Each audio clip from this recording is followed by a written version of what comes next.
पानी जीवन का आधार है। पानी हो तो बेहद बंजर जमीन में भी जान डाली जा सकती है।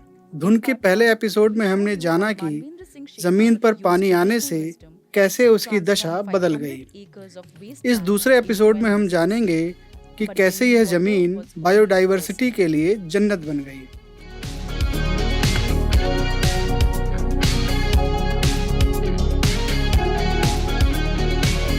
मानवेंद्र सिंह शेखावत होटल के कारोबार में हैं। इस काम के सिलसिले में उनका ज्यादातर वक्त शहरों में गुजरता था।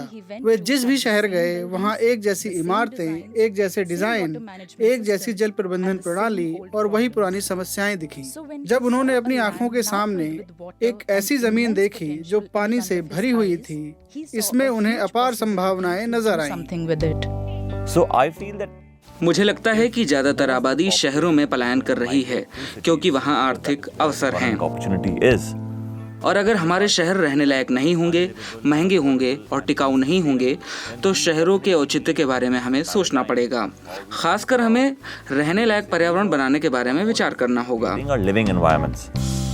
मुझे इस बात पर पूरा यकीन है कि अगर आप रहने लायक शानदार पर्यावरण बना सकते हो तो वह ज्यादा सस्ता और ज्यादा टिकाऊ होगा।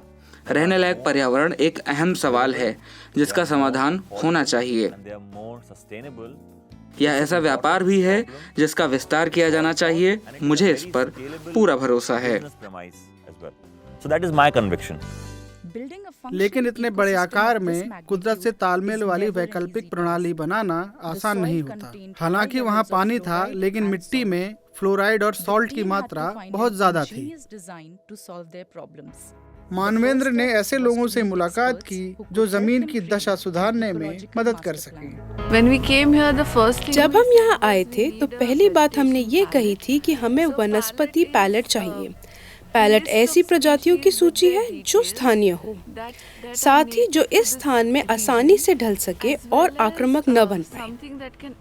वनस्पति के अनुकूलन और आक्रामक बनने के बीच ये एक महीन रेखा है। टीम ने जमीन का एक बड़ा सर्वे करके शुरुआत की और उसे टुकड़ों में बांट लिया। उन्होंने मिट्टी की बारीकी से जांच करके यह समझ लिया कि यहाँ क्या उगाया जा सकता है। हमें ऐसे पेड़ों की जरूरत थी जिनमें पानी कम लगे और जो इस पारिस्थितिकी में उगने के लिए उपयुक्त हों। हमने ऐसे पेड़ जुटाने शुरू कर दिए। हमने जो भी पेड़ लगाए वो सभी स्थानीय थे।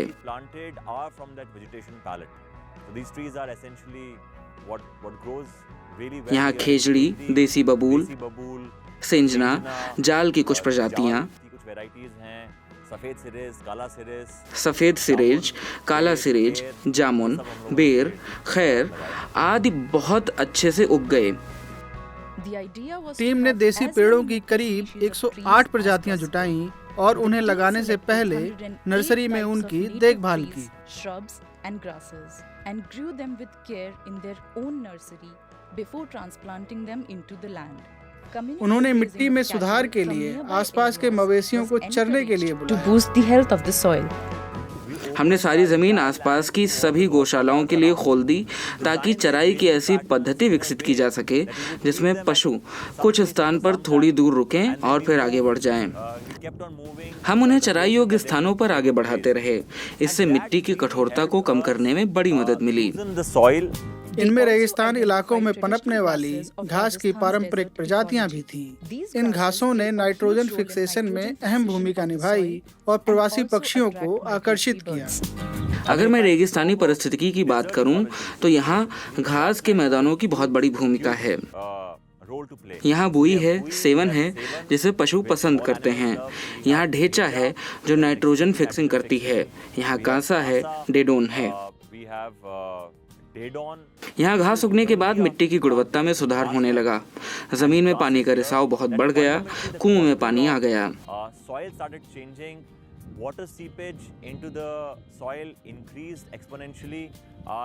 और इसका हर उस चीज पर गुणात्मक असर दिखने लगा जो स्थानीय परिस्थितिकी की बहाली के लिए जरूरी है।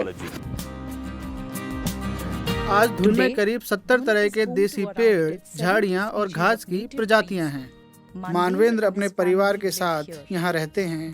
धुन की जमीन और पानी से आए बदलाव का असर आसपास के गांव भी देख रहे हैं। मेरा मानना है कि मैं एज ए सरपंच इस पूरी ग्राम पंचायत में जो रोड है डामर की या जो कटाई वाले रास्ते हैं उन पे पेड़ लगाएं, तो वो मैं पिछले 6 महीने से पेड़ों के प्रति लोगों को अवेयर कर रहा हूँ। और अब जाके लोगों की ये भावना होना शुरू हो गई कि पेड़ लगने चाहिए। जैसे रायथल स्कूल में हमने गड्ढे खुदवा दिए, जाबड़ से गोंदी रोड पे हमने पेड़ लगवाए। ये मानवेंद्र जी की ही सहयोग है कि उन्होंने लगभग 400 पेड़ लगवाए और ट्री गार्ड भी दिया हमें। धुन के लिए यह एक सपने की शुरुआत है। धुन में अधिकांश जमीन प्रकृति के लिए खुली छोड़ दी जाएगी। मानवेंद्र को उम्मीद है कि प्रकृति के करीब रहने के लिए एक वैकल्पिक व्यवस्था बन जाएगी। पहली चीज हम यह करेंगे कि यहाँ समाज में बदलाव लाने वाले सोशल एंकरों को लाएंगे और उन्हें सीखने, कल्पना करने और दिलचस्प विचारों को पैदा करने में मदद करेंगे। हम इस जगह को क्रिएटर्स की जगह बनाएंगे जो इस विचार को आगे ले जाने में मददगार होंगे। एक बार सोशल एंकरों और क्रिएटर्स का समूह बन जाने के बाद हम बड़े समूह को यहाँ लाएंगे।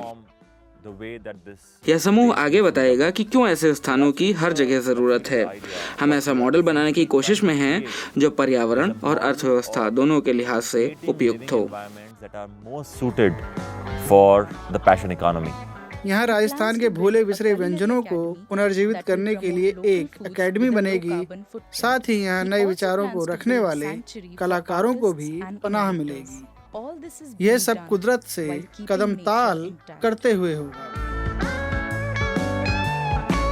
हमें उम्मीद है कि हम इस मॉडल को आगे ले जाएंगे और ऐसी बस्तियां बनाएंगे जो शहरों जैसी दिखें, लेकिन बिल्कुल शहरी ना हो, क्योंकि वह शहरों जितनी बड़ी नहीं होंगी। यह बताएगा कि जिम्मेदारी भरा निर्माण कैसे होता है। यह निर्माण केवल ऊर्जा या सामान की कम लागत के बारे में नहीं है, यह समाज के निर्माण के तरीके और साझा जिम्मेदारी के बारे में है।